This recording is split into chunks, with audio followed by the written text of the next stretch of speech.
Well, so let me just introduce my guests for the morning. I have in the studio James Apietuankra. He is a former member of parliament for Lower West Achim. Well, if you look in the books, it's been spelled Achim, but really it's Achim. Okay, and he's here. Thanks for joining me. I love your white. You look like one Naba. Yes. But don't worry. He's been joined by somebody who is in the news for the right reasons, because their primaries are taking place. And the last 2 days, or from yesterday to today, is the focus of the primaries for the Greater Accra region and the Volta region of the NDC. And its Greater Accra regional chairman is here. We have Joseph Ni Ade Coker. Thanks for joining me. I think you're always on cue. Yes. And also a very good Santa Clausian. Okay, so in the meantime, though, the subject that I wanted us to discuss on the NDC will have to be preceded by something I'm reading on the web about you trying to bring the president down. So I was wondering, because usually you're always in the news for the right reasons. Yeah. Good morning to my senior here and yourself and your esteemed viewers. I mean, sometimes the media houses themselves. Oh, you're talking about us. Yeah, exactly. But we generated the news. Yeah, you generated the news without doing adequate or proper checks, to appreciate what the issues are. Somebody brings you something, and then you just go on publishing and creating. There's somebody every now and then you call me to come to your station, and sometimes I have to go through very heavy traffic to come here. And when I come here, I don't come in disinherit or disassociate myself or denigrate the president. I'm the one who's always trying to ensure that the good works of the president are really made known to the public. So here comes a guy who wants to go to the assembly. And the assembly is non-partisan, the first system. The assembly has got certain criteria that they use. It's not every Tom, Dick, and Harry that has to go there. Of late, we are complaining about not having quality of people in the assembly. So, if you're a responsible politician or responsible party official, it is your duty to ensure that you obey the rules and also ensure that you have quality in the assembly. And also there must be gender balance. This current AMA assembly members, 90% of them are men. Right? And the law says that the total number of the assembly members, 40% of them must be women. So as a responsible party, if you have been charged to put people there, you ensure that you send people, you make sure that there's an equation, there's a balance. And that's what we did. This guy wants to go to the assembly. And the assembly is already packed with one Mr. Akutu. And this assembly is already packed with men. What do you have to do? You have to ensure gender balance. For that reason, the party, not me, and going to the assembly, the government appointees are the prerogative of the president, not the party. It's the president, right? So the president decides that he's sending a woman there, and then you come and you kick against me as the regional chairman. So now you are at the end of the dagger, so to speak. And because of blind ambition, you see what is happening in this country today is that the youth of today are not ready to wait and learn. They are all in a hurry, and at the end of the day, we are crashing. That's what is happening to us. So that's what. But happened. Your party is in focus now because over the last day or two, we've had the primaries being held. No, that is the vetting for the candidates who will be contesting in the primaries being held for the NDC, for Greater Accra as well as the Volta regions. Well, there's some bit of controversy here and there, but generally, how would you describe the situation? Oh, I would call it has been very fair, and very. I mean, let me put this way, jamboree-like, because we had all this a lot of kolomashi, people being their supporters and that kind of thing. 5 people have been disqualified out of 70 who were vetted yesterday, and these 5 who were disqualified was as a result of them not satisfying the rules and regulations and the constitution that the party had put in place. That one, you should not belong to any other party. And if you're a member of the party, and during the last 4 years, you went independent automatically. You are dismissed from the party. So if you want to contest, you must be in the party for at least 4 years. You should satisfy at least 4 years. That criteria. Exactly, and that is why they were disqualified.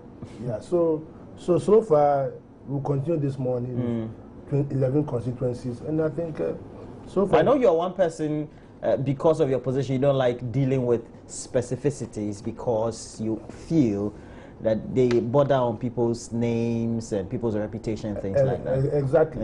Exactly. But there have been some individuals who have been stoking fire in some of the constituencies. Well, at this moment, once you've gone to vetting, we still have to remain neutral. You understand? Because of course you are, but you are the chairman of the party as well. You know, everybody is my baby, my child. You know, so and I don't want to be specific, but so far, I want those who have been cleared to contest, right, to be civil, right, and also we must be. They must know that there are certain personalities within the party who have over the years brought the party where it is. So when we are dealing with those kind of people, we must show some circumspection, and that is what I believe must take place. Yeah. Well, in the normal public discourse, you would have said you must show some respect. That's why you said this diplomatic language, right? But at the end of the day, is that you have been through some of these processes as well as somebody who has contested and won a seat, and now you are almost like an elder in your constituency, Lower West Chip. What will be some of the best advice you can give the NDC, particularly when you know that there'll be young ones who are ambitious, would want to go there, but then don't tend to follow the rules and do the public discourse adequately or diplomatically? Thank you, Rola. I think what I can say is that some of these issues can be done in the boardroom, even before it gets into the situation where people are tempted to, as it were, confront themselves. So if you do that, the likelihood is that at least you'll get a lot of the people to understand some of the issues that, look, this is a family affair, and there's no need for us to, as it were, wash our dirty linen in public. So for this and this reason, perhaps you could quietly withdraw instead of, coming into it, because obviously they will have no option but to say you have been disqualified, and that could, of course, hit some nerves that are low. So I believe that is the advice that I'll give, that if there is a clear-cut indication that somebody will, perhaps some elders could be invite him and say, look, for this and this reason. For instance, I mean, it is clear if you went independent, I mean, why should you the next you come to say you are coming to contest? No party is going to tolerate that kind of thing. So when you come, well, your party has tolerated it before, perhaps not in the recent past, but no. So we learned, so we learned your lessons. Lessons from those things, because the people, the grassroots people, will not take kindly to such things, because you give them extra weight. Once you go independent, they have to go extra mile to do the campaign, so you don't come back and suddenly. So we learned lessons from this. Okay, one thing that the two main parties have grappled with is the subject of longevity as far as Parliament is concerned. And personally, I believe that even if there's a perception that somebody has gone too many a time, at the end of the period, the person with the most experience tends also to do their things more quickly and with a lot more finesse. That's my belief. But how do you deal with this as parties? And I'm asking, because now we have, for example, E.T. Mensah, is it Pram Pram?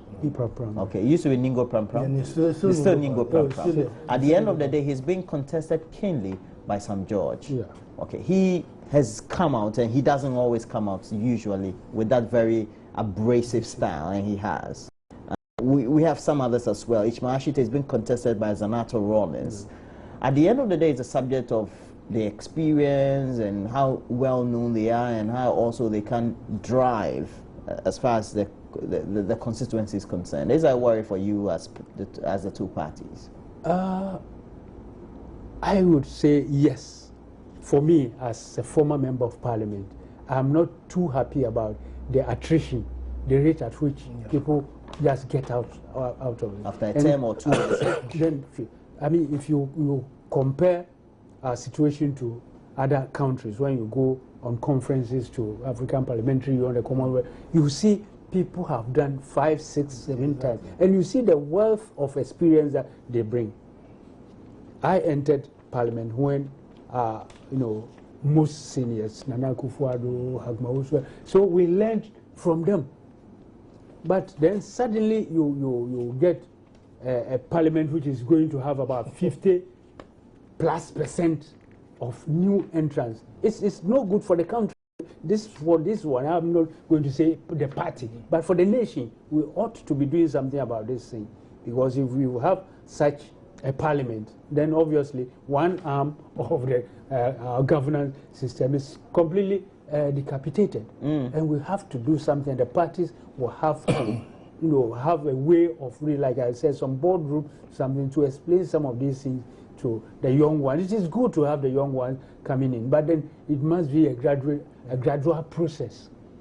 Somebody, and I agree that of course experience is not bought from Mokala market. You need to be there to gain the experience, but it is not the experience in Parliament per se, but some experience that you have before you enter Parliament helps you to quickly understand the processes and other things that are going on there. So we need, as a nation, to have a way of, not by way of advice, but counseling our young ones that, look, these things, it's good to get there, but and all of us know that they were very abrasive young people when they were, outside Parliament, very abrasive, but when they got into Parliament, who even hears them in Parliament? Who even hears them? Because I'm sure they thought that they could go and do that, but obviously there are rules, procedures, and that you have to follow. The language that you even speak here or outside, you cannot go to Parliament and be doing that. So it means that you have not been doing a lot of work, because if you were, we wouldn't have been seeing all these, perhaps I won't say disagreements, but this, perhaps this type of competition, so to speak. No, well, competition is good, though. I'm not saying it's bad. I agree very much, senior. You see, what is happening, I keep asking myself, why do you want to go to Parliament? Parliamentarians themselves have given the impression that there's something in Parliament. When you go there, you are getting what? 500,000 Ghana cedis for rents, a 4-wheel car, and those kind of things. The attraction. So somebody sitting here, by me, this guy, I know him for some few years ago. Today, look at it. That is the problem. And also the unemployment situation in our country, right? People feel that going to Parliament is a 4-year secure job. You understand? So the attrition rate that we are having, if you are not careful, will collapse our governance system. Because most of them go there and they are disappointed. Most of them go there and you realize that for 4 years or 2.5, they have not even opened their mouth. They realize that is not they don't belong to that place. Because you think that when you go there, you are going to get all these things, these ideas that I'm talking about. I'm going to go on committees and travel outside the country. But it doesn't enrich our democracy. Look at other jurisdictions. You see, people having been the senators, for instance, they've been there so many years. So 30, 40. So when they are talking, and then they become presidents or governors, and when you see them, you know that, this is what, but look at our Parliament today. And as a regional chairman, I cringe. As I sat there yesterday, and some of them who wanted to contest. Jesus Christ. You see, if your dress, right, shows who you are. Exactly. It is not that we sit here now, dress nicely for dressing sake, but then it shows your level of maturity. And it's sad that it happened in MPP, it's happened in NDC, and if you are not careful, at the end of the day, this democracy that we want to nurture, right, we throw away the baby. How does that make your work, and I'm not typically only talking about you specifically, but let's say the work of a party chairman, very difficult, especially in even a stronghold, if it's for the MPP, Ashanti region, Eastern region, if it's for the NDC, Greater Accra, and also even the voter. How does it make the work of a party chairman in a particular stronghold very difficult? Because there's always a scramble for those areas. That is why someone like Akutu come and attack me. Precisely what you are talking about. Sitting where I am, there are certain regulations and rules that we have to work with. And certain norms that you have exactly. And as a party chairman, I have to do that.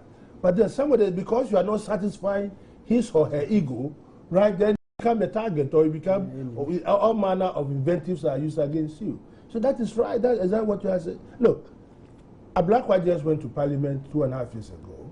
Is that true? Somebody is contesting him. Somebody is contesting him. And he has been in parliament for only 2.5 years. So, like my senior said, start with, if he loses his 2.5 years of experience has gone down the drain, then another person too is coming to do what? To come and start again. Where are we going? And that's what's happening at most of the strongholds. That I feel that, well, because when you win, almost exactly. So you go there, you go to the voter region, go and see the number of people who are contested, right? And I ask myself, so as a party, look, MPP when they won their primaries, big names had fallen. People have been in parliament maybe 2 Are you envisaging that there will be big names falling in the NDC as well? Well, I don't want to make that statement here because I might be misquoted. Okay, that's okay. All right, that's okay for you. You envisage some big names will fall because it's a normal thing? Sure. Especially what I'm hearing, because I've heard the EC regional chairman even warning people that some people went and sort of hired some people to come and register and come and vote for me, even though they are not there. But at this stage, how are you going to even sieve these people out? It's like mixing granulated sugar and granulated salt. How are you going to pick these people out and say, look, I look at your video, you are not NDC. How did he get his name on the voter register? If you stop him, he could even go, the person who brought him could go to court and say, the person you said you are doing biometric this thing. His name is on this and have all the, he said, why are you at this last minute asking that he cannot vote? So the more, if you were able to get more people onto registering for this thing, you are likely to win. And that is, for me, is very dangerous. It's very dangerous. This is an internal matter, though. So, what are some of the complaints you are getting? If you care to share with us, some of them that we have to know. Well, exactly what is my senior saying here on the biometric. But we got a mechanism to weed them out. You know, we're going to display the register. Okay. Right by next week after the. Each name will be... Exactly. No, so if somebody is sick in hospital and doesn't come to look at his name, he cannot... No, it's going to be displayed, and so there'll be independent... that's right. So people... Other constituency like we normally do for our electoral register, which will be displayed. Yes. So I'm sure people within the vicinity, if they have concerns, will also come and raise. Just like the way for the normal register. I understand. That's why I'm saying that. You're apprehensive. How many of us go to even check when the... Well, you're supposed to, if you know you registered. You are supposed so my bet is that the day of the voting, I go there. If my name is not in, no then problem. You are but if it's there, you should allow me to vote. Yeah, it's true. Well, that's true.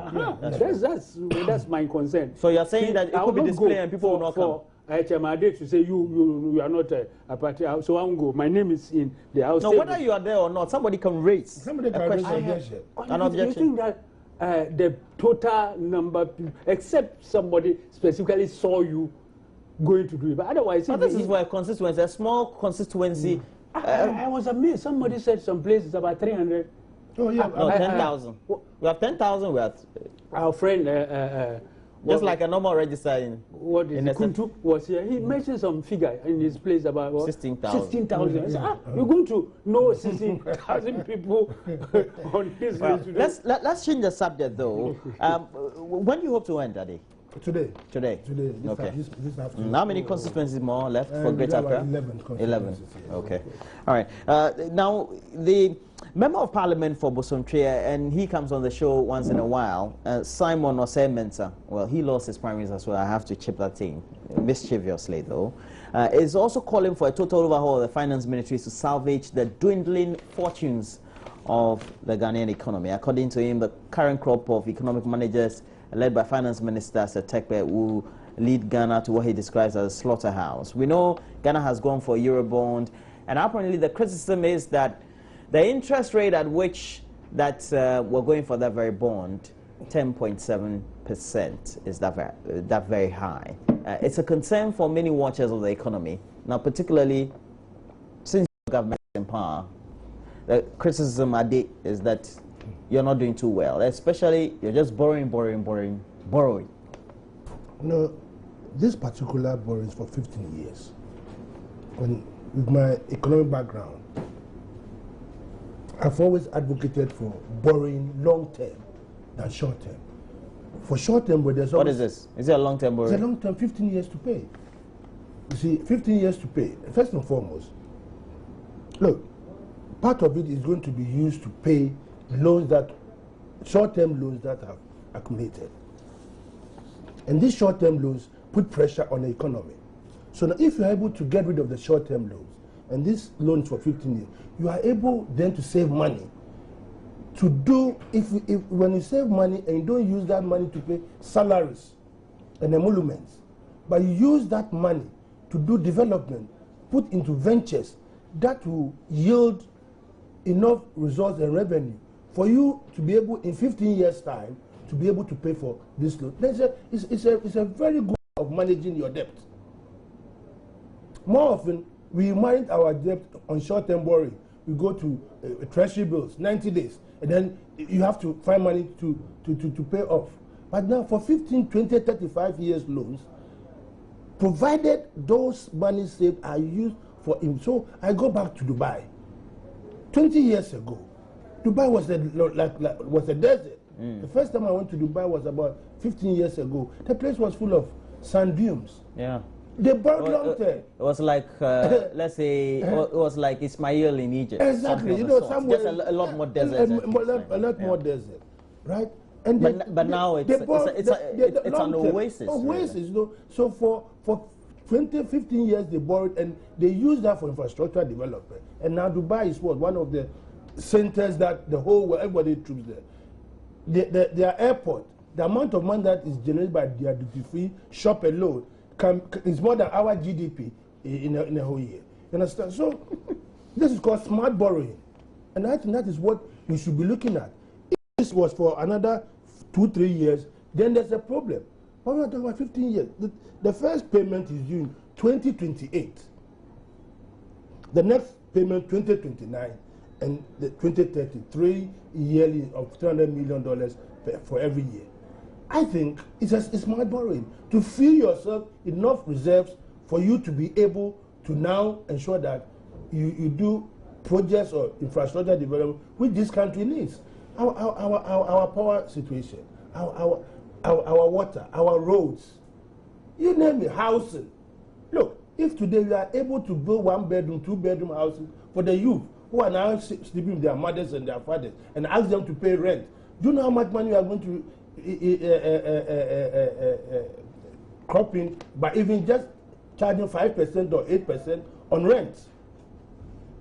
You know, so for me, I don't think we should bedevil the issue and say that we are borrowing too much or that. But as an economist, I believe that borrowing is not a bad thing. Every country thrives on borrowing. But the fact of the matter is that borrowing must be used, that money must be used judiciously. And that is what we should be asking those who are managing the economy as to whether the money is being used judiciously. And I can give you examples. Look at the rich hospital that is cropping up. When you go to University of Ghana, a more than 600 bedroom must be taking place. It is going to... There's a beautiful one. Really. Exactly. Yes. When you look at the plans, fantastic. Exactly. You go, I mean, and we need hospitals. You know, the roads. Look at Circle. The amount of money that you waste being in traffic. When this project is completed, you will not spend more than 5-10 minutes in traffic for you to spend so much on fuel. And that's savings. Well, yesterday it was my first time getting onto that very Kwame Nkrumah Circle, the one opened, the interchange, and it was quite interesting. It was because usually you see traffic at the Vodafone end of the interchange. Previously, the way the situation was, it's something that is always up for debate, whether we have to borrow excessively or not. But at the end of the day is that our books are riddled with the interest rates that we have to pay. Now, if we're going to borrow and go re-engineer the interests and not even the principals as far as the receipts are concerned in terms of the payment, right, then that's not smart enough, is it? Absolutely. You see, Chairman Ade has espoused a very nice thing. As well, I'm not an economist, my knowledge in economics is just basic. All of us, yes. But if you hear or read that the IMF and the World Bank are saying that by end of this year we would have been hitting 72%, of our GDP. Not that they say, we calculate and we know. Well, I mean, that's we've always said the World Bank credibility. They were going for a loan to give them credibility from the World Bank. Then your heart jumps and say, look, borrowing per se is not a bad thing. Borrowing is not a bad thing. But the timing, when you start getting into trouble, and then you go and make the trouble even worse by going to, borrow this thing, then you have a problem. We cautioned them when they were the NDC government was like, please be careful, watch the way you are going. And we had a deputy minister, Fuzuka. He said, we have really more space to borrow. We can borrow them more. Apparently, the president, I don't know whether he was advised, also went into that phrase and said, we can even borrow even the more. Look, hospitals are good, flyover, these things are all. But at this stage, where we've reached with our indebtedness, should we go borrowing more? It's even ordinarily, if you want to take a loan from multimedia for a car, you ought to think twice and just oppose it against what taking private transport, and then also some other project that if I don't have a place to put my head, should I go and buy a car, come to a multimedia, park it for the next 8 hours or something, and then when I close, just drive home? Would that make sense? Or should I go and buy a taxi, let the taxi come and drop me, and then it goes to work? When I close, I call him, he comes to pick me and take me home. These are some of the things that we are seeing, the practical issues, that at the end of the day, the Dubai that Chairman Ade is talking about, maybe they started straight away and said, look, this is what we want to do. We want to borrow and change it, but didn't, borrow it.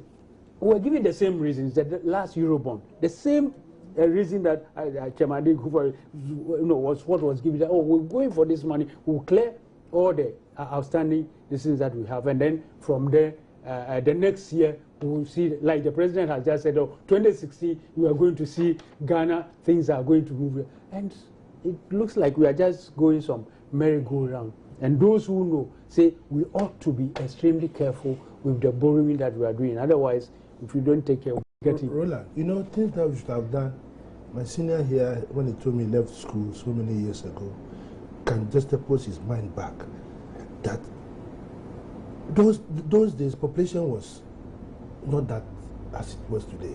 And if things had been done, how can you create roads, highways in the middle of towns, where at that time it was so cheap for us to build highways outside the cities so that the town roads would be just normal? We didn't do all those things. Now look at from Accra to Kaswa. It's supposed to be a highway.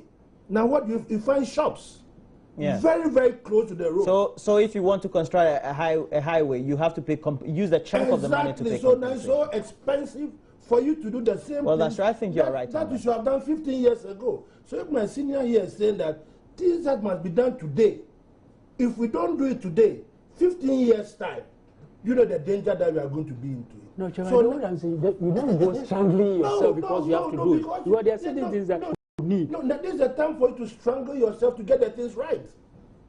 Okay, so you're saying that it just takes a decision to enforce a certain activity or line of action to achieve a certain goal. If you look in the future, because we are doing things. Look, our power situation. So you're saying one day somebody will see hindsight and say, well, it's good that we built the interchange. Exactly. Even though we borrowed to build. You see. Or even the airport at Tamale. Now, where now we are saying people don't need it per se. But when we build a motorway, we also said people didn't need a motorway. Now, even the motorway is not enough. It's not enough.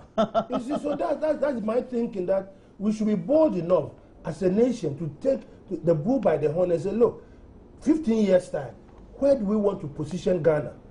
Other countries have done it. Go to Nigeria now, go to Lagos. You know what they've done?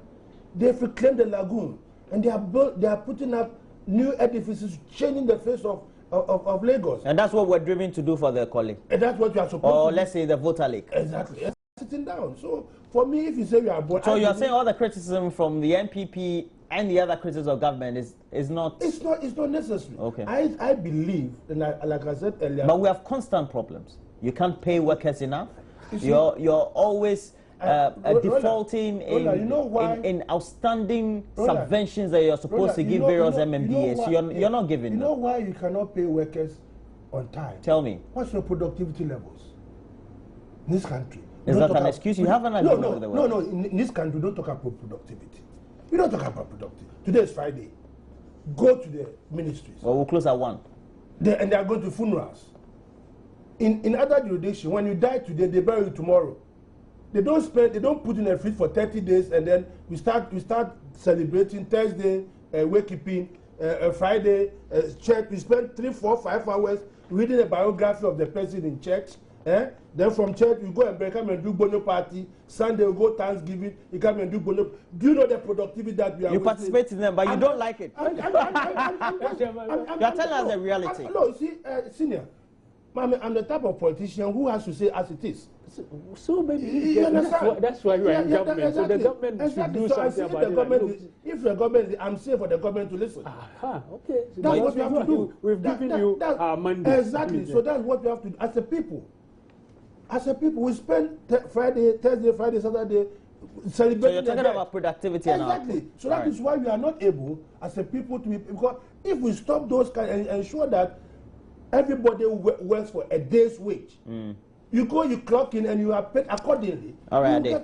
I wanted us to talk about FIFA, but we couldn't. But can I give you a minute before you talk about FIFA before we wrap up? Well, my only worry is that I don't know whether we've actually as a country. Not as the entire world. If we've done the right thing by replacing Blatter visa interim 3 months. No, he's the vice chairman, so he has to. He's one of the vice chairman of FIFA. So automatically. And the rest all have been they've been soiled. So he is the only clean one so far. The problem is that after they finish the FIFA, they should come to the confederation and they should come the local trouble. Once. You are spelling trouble. Exactly. That's what I agree. You also agree? Yes, I agree. Exactly. There seems to be so much money in football, and so it's been riddled with corruption allegations. Why? No, it is because of that so-called autonomy that they claim they have. So FIFA thought nobody, if governments could not even touch FIFA. So they were who checks who? Nobody. It is only because the FBI said in they no, we are going to check. It was by force. By force. Yes. You see, in Ghana, when the Yoko started, they went to court and they put injunction on them. So they allowed the Yoko here to Ghana to go inside. You will see the coefficient to come out. Coefficient. Well, thank you very much. You are continuing the vetting today, are you? Yes. Are you part of any of the panels? Yeah, precisely. I'm the regional chairman. The buck stops at my table. All right. So how does it go? People come and you do the assessment, you ask the right questions, and you let them wait for answers, or then you tell them. No, you have to. Oh no! When you pass, you'll be told immediately. That but if you don't pass, you say, "Look, we have a problem with you. Exactly. We'll get in touch." Exactly. Right. Yes.